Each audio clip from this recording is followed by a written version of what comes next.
همین NCS ما رنگ رو دادیم رنگ سازمون ساخت، این رنگ ساخته شد. کد NCS جهانی اسمیه که هر رنگ تو دنیا یه دونه مخصوص خودش داره. هر رنگ رو با یه اسم تو دنیا صدا میکنه. تو پروژه جدیدمون کارفرما ازمون خواست که همون رنگی که رو دیوار با یه NCS مشخص کار شده رو روی میکروسمنت کف پوشش بدیم. ما چی کار کردیم؟ دقیقاً همون رنگ رو با همون کد NCS دادیم رنگسازمون با دستگاه ساخت. اما وقتی سر پروژه اومد نتیجه متفاوت بود. یعنی رنگی که کارفرما از ما خواسته بود این رنگ بود.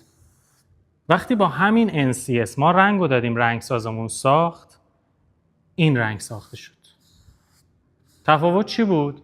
ما فراموش کرده بودیم که به بیس رنگ هم باید توجه کنیم. رنگی که کارفرما از ما خواسته بود روی بیس B ساخته شده بود. رنگی که ما داده بودیم رنگسازمون ساخته بود روی بیس C ساخته شده بود. یعنی چی؟ یعنی یه NCS توی دوتا بیس. بیس B رنگی که سفیدش بیشتره، نرمتر و ملیح‌تره. بیس C رنگی که سفیدش کمتره ولی خب تیره‌تر و عمیق‌تر. از این به بعد یادم میمونه تو پروژه ها علاوه بر اینکه به NCS دقت میکنم به بیس رنگی هم دقت بکنم و به رنگکارم بگم که تو چه بیس رنگی برام رنگ بسازه. چون یه رنگ میتونه تو دو تا بیس دو تا نتیجه متفاوت بده. ارادت.